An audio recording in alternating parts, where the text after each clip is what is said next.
This quick video is going to go over two features of Radiolog. The first is the sequence of startup windows or startup dialogs that you're going to see when you first launch Radiolog. The second topic is methods to restore or reload a previous session of Radiolog.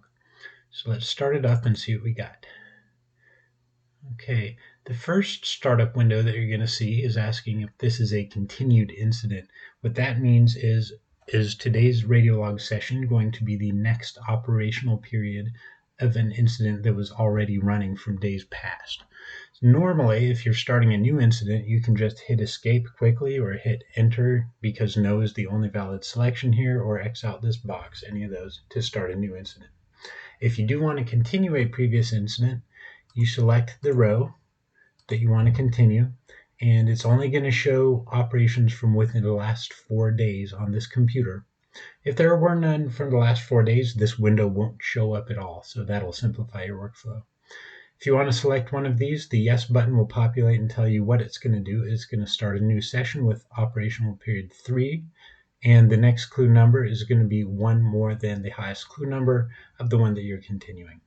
So let's say yes, we want to do that. In this case, it pops you right over to the login window. It bypasses the options window where you would specify an incident name.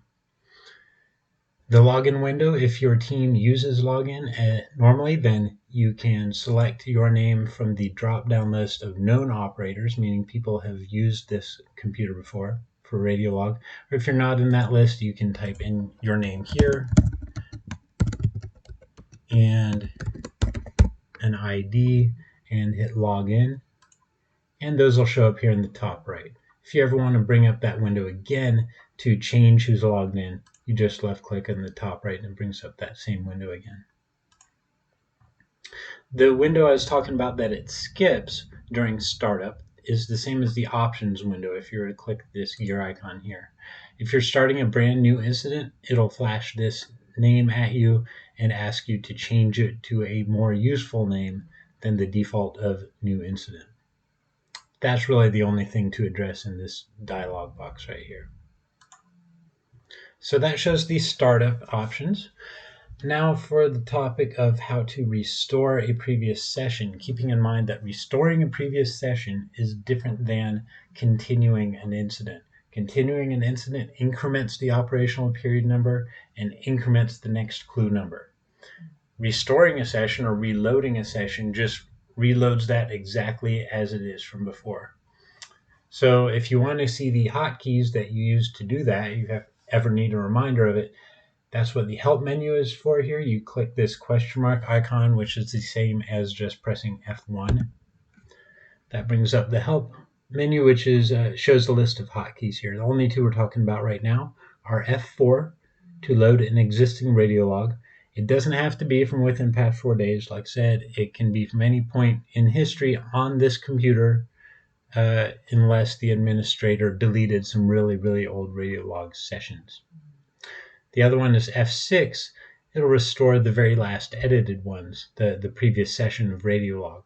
So that's basically just shortcutting the F4. It's not going to bother asking you which one you want to reload. It'll just reload the most recent one. So let's show those in action. If I were to hit F4, it brings up this menu with one row per Radiolog session. And you can just select the one that you want to load, and then you would hit OK.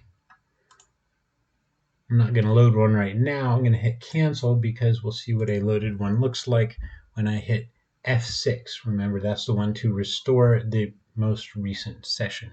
F6. All it asks you here is to confirm, because when you reload the last session, it will completely clobber and overwrite whatever work you have in place here already. That work is saved in a file, so it can be recovered by the administrator, but it will completely get rid of any entries that you already had. So in this case, I'm going to hit yes, I do want to reload the last saved files. It'll also tell you, yes, I reloaded the fleet sync to call sign correspondence file. And then there it is, ready to go. This is what I had edited in the last session. The last topic is how does it auto recover if there's a crash.